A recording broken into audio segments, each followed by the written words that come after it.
Hello, welcome back to the channel. My name is Boris. I'm a government contracting consultant. I help businesses with government contracts by writing proposal, writing capability statements, helping developing strategies. I also help them manage projects, searching for opportunities, and many other services within the government contracting space. In this video, we're going to be talking about the biggest myths you're going to hear in government contracting.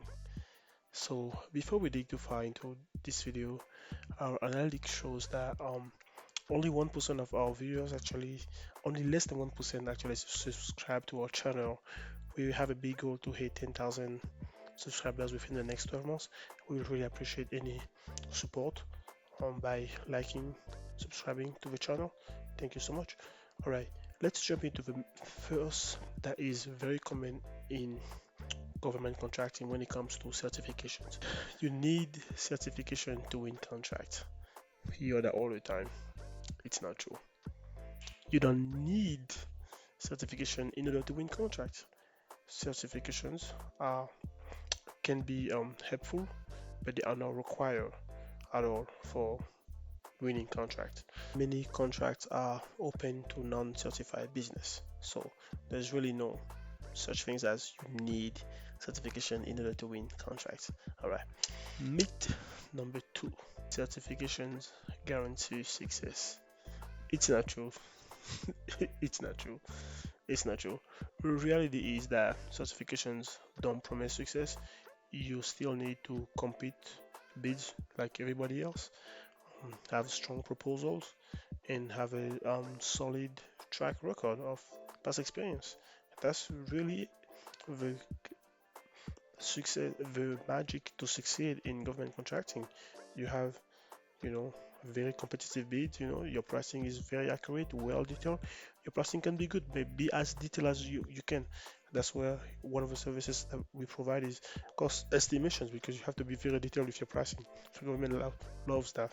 Strong proposal, address the concern, address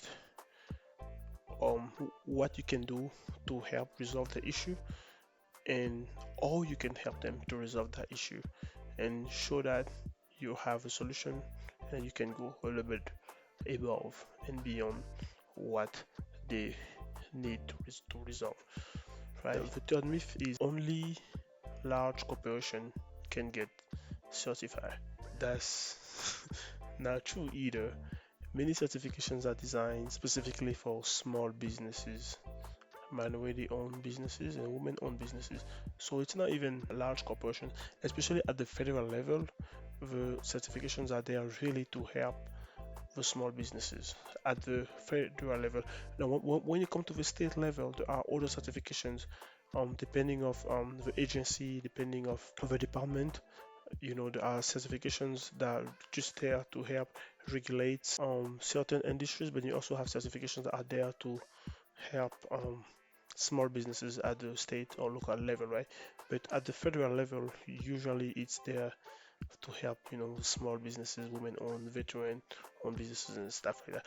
Pretty much businesses that are disadvantageous when it comes to the economical situations, right? That's really who the government is trying to help there. So um, now the myth four, it's pretty much the opposite of what we just said. The myth four is only small businesses get certified. That's not true either. Just because you're a small business doesn't mean that um, you're gonna get certified. It's not guaranteed. Just because you are a minority yourself doesn't mean that your business is gonna get certified. You have to go to the certification process, or just because your spouse is a vet, that that doesn't mean that your business is gonna be classified as a vet-owned business, right? It doesn't automatically work like that, right? Yeah. So just because you're a small business doesn't mean you're gonna get certified. The reality is larger corporations can also pursue certifications to meet government contract requirements. So a way some large corporations can do that is by, well, I won't go too much into the details here because this is a whole nother topic, but some larger corporations have ways to get around to get certified, right? So if you, by hiring, leaderships that are minority, and so on and so on. There's a lot of ways to go around. A whole other topic for different videos, that's for sure. So the myth number 5 is certifications are only for federal contracts. So certifications are not only at the federal level. Certification are also at the state level, local level, or even you'll be surprised even in the private sector, because when it comes to contracts, as a business, I have clients that they don't work with the government. We pursue private sector opportunities, and I have another two other clients that only work with only go for non-profit opportunities. They are a for-profit companies, but they're only going after opportunities within the non-profit space. They find a niche there. That's all they do. They don't do government. They don't do private sector. They just go non-profits, right? Non-profits like churches, credit unions. What else they go for? Yeah, churches, credit union, faith-based organizations, health-based organizations that are non-profit. So those are kind of the companies that they go for, and they usually those this is an IT company, so it makes sense because everybody needs kind of IT. You need a website, services that will help, automate or maybe make your workflow better. So they kind of specialize in that space there. So yeah, so certification is not just in the government, in the federal contracting space. It's also in the state and local level, and also in the private sector, right? And the myth number 6, having multiple certification is always better. This one is hard. It's very hard to say that it's a myth, but it is a myth. Just because you have a lot of certificates doesn't mean that it's always better. You want to get the certificates that aligns with your business and that will help you in your niche and in your space. It's better to just focus on relevant certifications that align directly with your business and target, and and your target contracts. Just because, if you try to go all over, it's just not going to be, you won't be able to use all of them all the time anyway. So you may as well, because it takes time to get those certification. It's not actually, that's the next point. Okay, yeah, so it takes time to get some of those certifications. So you want to make sure you actually focus on doing what's going to bring money right away, then you know then the certifications. Certifications are very good, especially when it comes to partnering with prime contractors. They like to see that kind of stuff because it helps them win contracts and stuff like that, as well as so yeah, the last myth that we're gonna touch here, it's the certification process is simple and quick. Oh my god, it's not. I've helped a client go through certification process at the federal level. Certification can take anywhere from 3-4 weeks to months, so it just depends.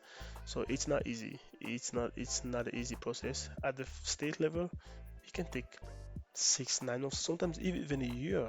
I heard on a podcast I was listening to, certification taking 3 years. I heard it was in Arizona. So I was like, wow, that's a long time. That's a very long time. So certification process is not simple and easy. You have to put work into it. You have to have a proper documentation, otherwise you're gonna get rejected.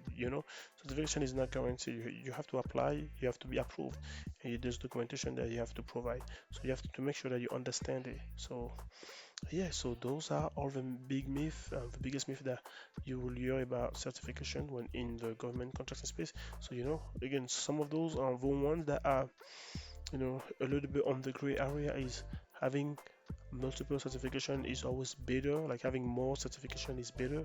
Like this one is kind of in the gray area. Like it's yes and it's true, but not always. Because having too many, you're not always going to use all of them at the same time. That's the thing, right? And it takes a lot of time to get those. So you really want to pick your battles. Get a few.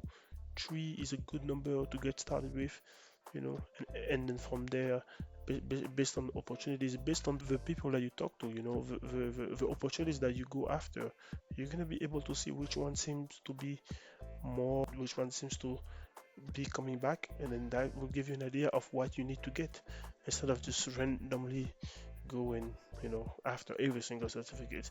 It's just too much. So yeah, thank you for watching. Make sure you subscribe, share, whatever. You know the drill. Thank you.